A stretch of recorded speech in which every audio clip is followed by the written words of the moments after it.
السلام علیکم ورحمۃ اللہ وبرکاتہ۔ اعوذ باللہ من الشیطان الرجیم، بسم اللہ الرحمن الرحیم۔ یا ایہا الناس اتقوا ربکم واخشوا یوما لا یجزی والد عن ولده ولا مولود هو جاز عن والده شيئا إن وعد الله حق فلا تغرنكم الحياة الدنيا ولا يغرنكم بالله الغرور۔ صدق اللہ العظیم۔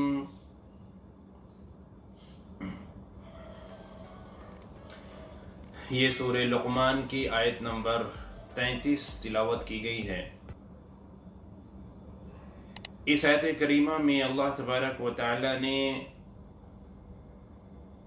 اس سورت کا گویا کہ نچوڑ بیان فرما دیا، مقصد۔ پوری صورت کے اندر آپ نے دیکھا کہ اللہ رب العزت کی وحدانیت سے متعلق گفتگو ہوتی رہی۔ اللہ ایک ہیں، اللہ رب العزت کے سوا کوئی بھی عبادت کے لائق نہیں ہے۔ پوری کائنات کو بنانے والا تنے تنہا اللہ ہے، ہم سب کا خالق و مالک اللہ ہے۔ جتنی بھی چیزیں ہیں اللہ کی ملکیت میں ہیں، ہر ایک چیز اللہ کی تعریف بیان کر رہی ہے۔ تو بندے کو چاہیے کہ کسی بھی حال میں اللہ کے ساتھ کسی کو بھی شریک نہ کرے، اللہ رب العزت کی ہی عبادت کریں، اسی پر ایمان لائیں اور اسی کو تنے تنہا پوری کائنات کا نظام چلانے والا، بنانے والا یقین کرے۔ تو یہ ساری چیزیں ہیں جو اس صورت کے اندر بیان کی گئی۔ اب اگر ایمان لے آئے اور اللہ تبارک و تعالی سے ڈر گئے اور اللہ کی اطاعت میں زندگی گزارنے لگ گئے، اللہ کی نافرمانی سے بچنے لگے، تو آخرت میں جس وقت نفسا نفسی کا ماحول ہوگا، کوئی کسی کے کام نہیں آئے گا، تو یہ ہمارا ایمان لانا، یہ ہماری اطاعت اور فرما برداری کرنا، یہ ہمارا برائیوں سے، گناہوں سے بچنا کام آئے گا کل قیامت کے دن۔ اور اگر ہم نے خدا نخواستہ یہاں تقوی والی زندگی نہیں گزاری، پرہیزگاری والی زندگی نہیں گزاری، اللہ تبارک و تعالیٰ پر ایمان نہیں لائے، تو وہاں بہت بڑا پچھتانا ہو جائے گا، کیونکہ وہاں کوئی کسی کے کام نہیں آئے گا۔ قیامت کا دن تو ایسا نفسا نفسی کا ماحول ہوگا کہ وہاں کوئی کسی کا کام نہیں آئے گا۔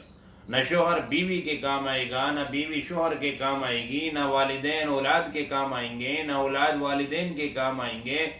وہاں تو کوئی کسی کے کام نہیں آئے گا، سارے تعلقات، ساری رشتہ داریاں ختم۔ اور آپ اس کا اندازہ دنیا سے بھی لگا سکتے ہیں، بلکہ اس وقت جو ماحول چل رہا ہے، پوری دنیا کورونا وائرس کی دہشت میں ہے۔ یہاں یہ نفسا نفسی کا ماحول دیکھنے کو ملا کہ اگر خدا نخواستہ گھر میں کسی ایک ممبر کو کورونا ہو گیا، کسی کی رپورٹ پوزیٹیو آ گئی، بیٹے کی رپورٹ پوزیٹیو ہے تو باپ بیٹے کے قریب نہیں جا رہا ہے، باپ کی رپورٹ پوزیٹیو ہے تو بیٹا باپ کے قریب نہیں جا رہا ہے، دور سے بات کر رہے ہیں اس ڈر سے کہ میں لپیٹ میں نہ آ جاؤں۔ یہاں موقع بموقع اللہ تبارک و تعالیٰ گاہے بگاہے یہ دکھا دیتے ہیں کہ یہ جتنی قرابتیں ہیں، جتنی رشتہ داریاں ہیں، جتنے تعلقات ہیں، وہ سارے تعلقات ایک حد تک ہیں۔ جب کبھی موقع ایسا آتا ہے کہ ماحول نفسا نفسی کا ہو جاتا ہے تو کچھ دیر کے لیے ہر ایک گویا کہ اپنا تعلق دوسرے سے ختم کر لیتا ہے۔ تو قیامت کے دن کیا ہوگا سوچنے کی بات ہے۔ ہر ایک کو اپنی پڑی ہوگی، بلکہ روایتوں میں تو یہ آتا ہے انسان یہ تمنا کرے گا کہ کاش کوئی ایسا آپشن ہو، کوئی ایسا آپشن ہمیں ملے کہ ہمیں اس بات کی اجازت ہو جائے کہ ہمیں کسی طرح جہنم سے بچا لیا جائے اور ہمارے عوض میں ہمارے بیوی بچوں کو، ماں باپ کو، بھائی بہن کو، رشتہ داروں کو، سب کو لے لیا جائے۔ اگر کوئی ایسا آپشن ملے تو میں اس آپشن کو یہاں پر استعمال کروں، اسے اختیار کروں اور میں اپنے رب سے کہوں کہ اللہ میرے بیوی بچے سب آپ لے لیجئے لیکن مجھے جہنم سے بچا دیجئے۔ انسان یہ تمنا کرے گا کل قیامت کے دن، لیکن ایسا نہیں ہوگا۔ اللہ رب العزت کا دستور، اللہ رب العزت کا قانون بڑا مضبوط ہے۔ اللہ تبارک و تعالی اصول اور ضابطوں کے بڑے پکے ہیں۔ اللہ پاک خلاف اصول کوئی بھی کام نہیں کرتے۔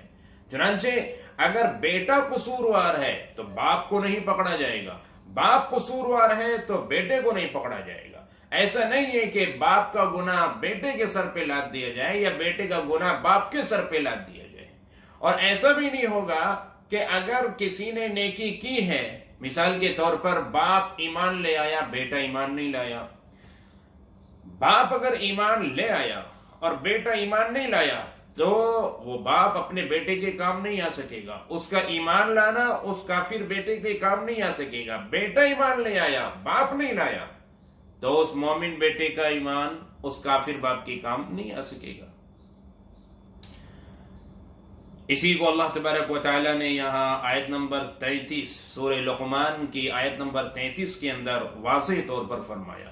چنانچہ اللہ فرماتے ہیں کہ یا ایھا الناس، اے لوگو، یہ خطاب اللہ تبارک و تعالی کا پوری دنیا کے انسانوں کے لیے، ایمان والے ہوں، غیر ایمان والے ہوں، مرد ہوں یا عورت ہوں، کسی بھی ملک کے ہوں، کسی بھی شہر کے ہوں، کسی بھی رنگ و روپ کے ہوں، کسی بھی لسان اور زبان کے ہوں، ہر ایک کے لیے اللہ فرماتے ہیں اتقوا ربکم، اپنے رب سے ڈرو، اپنے رب سے ڈرو۔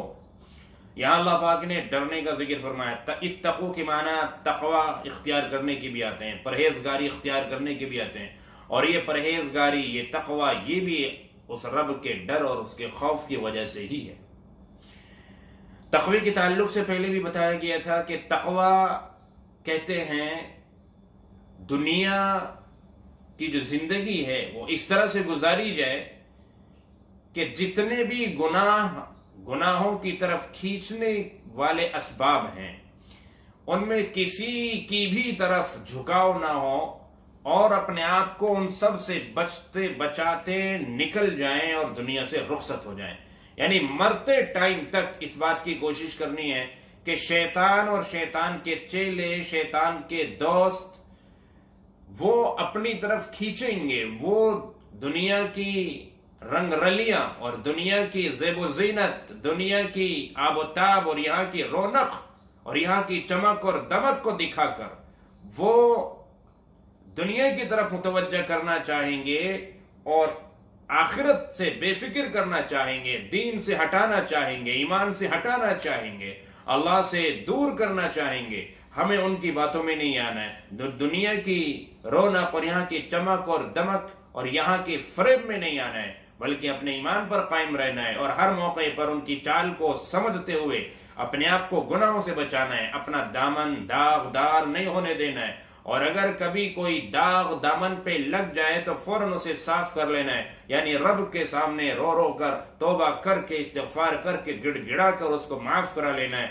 تو یہ ہے تقوی، یہ ہے پرہیزگاری۔ اللہ فرماتے ہیں کہ اس طرح اپنے رب سے ڈرتے ہوئے اور گناہوں سے بچتے ہوئے تم زندگی گزارو۔ تو اتقوا ربکم، اپنے رب سے ڈرو۔ یہاں رب کا لفظ جو اللہ پاک نے استعمال کیا اس میں بھی حکمت ہے۔ یہاں اللہ فرماتے ہیں کہ یہ جو ڈرنا ہے، اشارہ اس طرف ہے، یہ ڈرنا جو ہے یہ تمہارے پالن ہار سے ڈرنا ہے، تمہارا جو پرورش کرنے والا ہے، جو تمہارے اوپر مشفق ہے، جو تم سے محبت کرنے والا ہے، جو تم پر بڑا مہربان ہے، جو تمہاری ضرورتوں کو پوری کرنے والا ہے، وہ تمہارا خیر خواہ ہے۔ اب خیر خواہ سے، ہمدرد سے ڈرنا کس طرح کا ہے؟ یہ ڈرنا اس کی عظمت کا ڈر ہے، یہ دشمن والا ڈر نہیں ہے، جیسے کسی دشمن کا کوئی ڈر اور خوف ہوتا ہے، یہاں اس طرح سے ڈرانا مقصد نہیں ہے. کسی درندے کا خوف ہوتا ہے تو یہاں پر اس طرح کا ڈرانا مقصد نہیں ہے. یہاں تو اس طرح کا ڈرانا مقصد ہے جو ڈر ایک بیٹے کے اندر باپ کا ہوتا ہے, جو ایک شاگرد کے اندر استاذ کا ہوتا ہے. بیٹا باپ سے ڈرتا ہے وہ باپ کی عظمت اور اس کے احترام کی وجہ سے. شاگرد اپنے استاد سے ڈرتا ہے تو اپنے استاد کی عظمت اور اس کے احترام کی وجہ سے وہ ڈر رہا ہے. ورنہ تو آپ دیکھیے, باپ بوڑھا ہے, بیٹے سے کمزور ہے, اور بیٹا جوان ہے, طاقتور ہے. ایسے میں ایک بوڑھے شخص سے ایک جوان کیوں ڈرنے لگا؟ اسے پتا ہے کہ یہ میرا کیا کر سکتا ہے, میں طاقت میں اس سے زیادہ ہوں, یہ میرے سامنے کمزور ہے. اس کے باوجود وہ ڈر رہا ہے. تو یہ جو ڈر ہے یہ اس عظمت اور احترام والا ڈر ہے.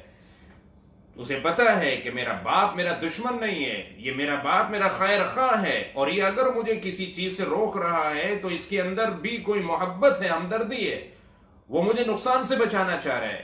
اسی طرح اللہ تبارک و تعالی اپنے بندوں کو نقصان سے بچانا چاہ رہے ہیں, آخرت کی تباہی سے اللہ بچانا چاہ رہے ہیں. اس لیے اللہ فرما رہے ہیں کہ تم اپنے رب سے, اپنے پالنے والے سے, اپنے پروردگار سے ڈرو. وَاخْشَوْا يَوْمًا لَا يَجْزِي وَالِدٌ عَنْ وَلَدِهِ, اور اس دن سے ڈرو جس دن کوئی باپ اپنے بیٹے کے اپنی اولاد کے کام نہیں آ سکے گا. وَلَا مَوْلُودٌ هُوَ جَازٍ عَنْ وَالِدِهِ شَيْئًا, اور نہ ہی بیٹا اپنے والد کے کچھ بھی کام آ سکے گا, کچھ نفع نہیں پہنچا سکے گا. یہ صورت میں ہے جب دونوں میں سے ایک کافر اور ایک مومن ہو تو کچھ بھی کام نہیں آ سکے گا. جیسے نوح علیہ السلام اللہ کے نبی اور پیغمبر ہوئے, لیکن نوح علیہ السلام کا بیٹا ایمان نہیں لایا تھا. تو یہاں باپ نبی ہوتے ہوئے اپنے کافر بیٹے کے کام نہیں آ پائے گا. اپنے بیٹے کو بہت سمجھایا کہ بیٹا آج کوئی نہیں بچا پائے گا, آج اگر تم کلمہ پڑھ لو گے تو اللہ ہی تمہیں بچا سکتے ہیں غرق ہونے سے, پانی کا عذاب آیا ہوا ہے, کلمہ پڑھو اور کشتی میں سوار ہو جاؤ. لیکن بیٹے نے بات نہیں مانی, اور بیٹا کہنے لگا کہ آپ میری فکر نہ کریں, یہ اتنے اونچے اونچے پہاڑ ہیں, میں ان پہاڑوں پر چڑھ جاؤں گا, بچ جاؤں گا, اور یہ پانی میرا کچھ بھی نہیں کر سکے گا. بس ابھی اس کی یہ بات پوری نہیں ہوئی تھی کہ ایک تیز لہر پانی کی آئی اور اپنے ساتھ بہا کر لے گئی. وہ سارے سپنے اس کے وہیں پر رکھے رہ گئے کہ میں پہاڑ پہ چڑھ جاؤں گا اور پانی سے بچ جاؤں گا, دیکھتا ہوں یہ پانی کہاں تک آتا ہے, اتنے اوپر تک تو پانی بھی نہیں جا پائے گا جتنی اونچائی پر میں پہنچ جاؤں گا. تو یہ اس کا خیال تھا, یہ اس کا خواب تھا. لیکن اب نوح علیہ السلام اپنے بیٹے کے کام نہیں آ سکیں گے. لوط علیہ السلام اپنی بیوی جو کافرہ تھی, جو مخبر تھی, گھر کے اندر کے راز باہر جا کے بتایا کرتی تھی, لوط علیہ السلام ان کے کام نہیں آئیں گے. ابراہیم علیہ السلام نبی ہیں, پیغمبر ہیں اور اللہ کے خلیل ہیں, لیکن وہ اپنے باپ کے آزر کے کام نہیں آ سکیں گے. تو یہ ساری مثالیں موجود ہیں. ایسی بیوی کا ایمان لانا شوہر کے لیے نفع بخش نہیں ہوگا. فرعون جس نے اپنے آپ کو خدا کہلوایا, اس کی بیوی حضرت آسیہ وہ بڑی نیک دل اور ایمان والی عورت تھی جو موسیٰ علیہ السلام پر ایمان لا چکی تھی, لیکن ان کا حضرت آسیہ کا ایمان لانا فرعون کے کام نہیں آئے گا. اللہ کے نبی صلی اللہ علیہ وسلم اللہ کے لاڈلے اور محبوب نبی ہیں, لیکن اس کے باوجود آپ اپنے چچا ابو طالب کو جہنم سے نہیں بچا پائیں گے, کیونکہ ابو طالب نے کلمہ نہیں پڑھا, وہ ایمان نہیں لا سکے. تو اسی چیز کو اللہ پاک سمجھا رہے ہیں یہاں پر کہ کوئی باپ بیٹے کے کام نہیں آ سکے گا, کوئی بیٹا اپنے باپ کے کام نہیں آ سکے گا. یعنی کہ بیٹا کافر ہے تو باپ مومن ہے, تو اس بیٹے کو کوئی نفع نہیں پہنچے گا باپ کے مومن ہونے سے. ہاں اگر دونوں مومن ہیں تو پھر نفع پہنچے گا. اس کا ذکر قرآن کریم میں بھی ہے, اس کا ذکر احادیث شریفہ میں بھی ہے. والذین آمنوا واتبعتهم ذریتهم بایمان الحقنا بهم, اللہ رب العزت فرماتے ہیں کہ جو ایمان لائے اور واتبعتهم ذریتهم, ان کی اولاد نے بھی ان کا اتباع کیا, وہ بھی ایمان والی تھی, وہ بھی ان کے نقش قدم پر چل رہی تھی.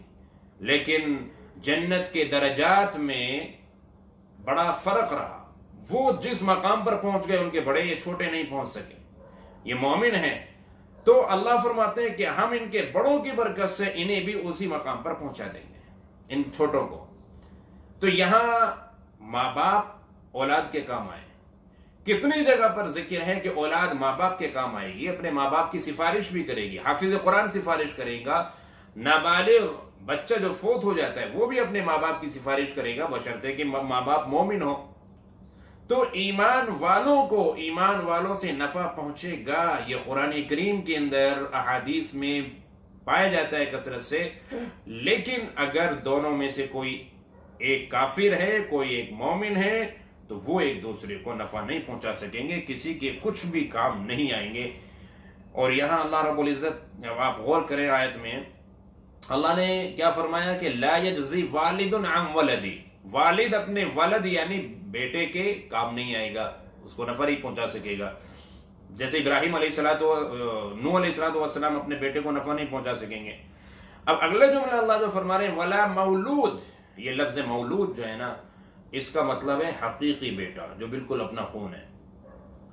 یہاں بھی اللہ پاک ولد کہہ سکتے تھے، ولد جیسے اس سے پہلے ولد کا ذکر کیا تو یہاں پر بھی اللہ ولد کہہ سکتے تھے کہ بھئی ولد جو ہے نا وہ اپنے باپ کے کام نہیں آئیں گے. یہاں ولد اللہ نے اس لیے استعمال نہیں کیا کہ ولد جس طرح بیٹے کو کہتے ہیں نا، اسی طرح پوتے کو بھی کہتے ہیں، پڑپوتے کو بھی کہتے ہیں. تو اس اللہ پاک فرما رہے ہیں کہ جو حقیقی بیٹا کام نہیں آئے گا، پھر پوتوں کا کیا ذکر ہے؟ حقیقی بیٹے کو تو زیادہ اپنے باپ سے محبت ہوگی نا بنسبت پوتوں کے. تو اللہ رب العزت نے اس لیے یہاں پر الفاظ بھی اسی حساب سے یہاں پر ذکر کیے. یہ قرآن کریم کی خوبصورتی ہے. تو اللہ رب العزت فرماتے ہیں کہ کچھ بھی کام نہیں آئے گا بیٹا باپ کے اور باپ بیٹے کے. ان وعد اللہ حق، بلا شبہ یہ اللہ کا وعدہ ہے، برحق ہے، سچا وعدہ ہے. کیا؟ قیامت آ کے رہے گی، قیامت ضرور آئے گی، ہر حال میں آئے گی. تو لہذا جو قیامت آئے گی ہمیں اس قیامت کی تیاری ابھی سے کرنی ہے. اس قیامت کی تیاری ہمیں ابھی سے کرنی ہے. اور وہ قیامت کی تیاری کب ہوگی؟ جب ہم اپنے رب سے ڈریں گے اور اس پر ایمان لائیں گے اور اس سے ڈر کر پرہیزگار والی زندگی اختیار کریں گے، گناہوں سے اپنے آپ کو بچائیں گے، اپنی آخرت بنانے کی فکر کریں گے، تبھی ہماری یہ آخرت بنے گی. اور تبھی آخرت میں ہمیں آپس میں مومنوں کو ایک دوسرے سے نفع پہنچے گا. اور خدا نخواستہ اللہ نہ کرے اگر بغیر ایمان کے دنیا سے چلے گئے تو اتنا بڑا خسارہ ہے، اتنا بڑا نقصان ہے کہ جس کی تلافی نہیں ہو سکتی. اللہ تبارک و تعالی ہمیں آخرت کی فکر کرنے کی اور آخرت کی تیاری کرنے کی توفیق. السلام علیکم.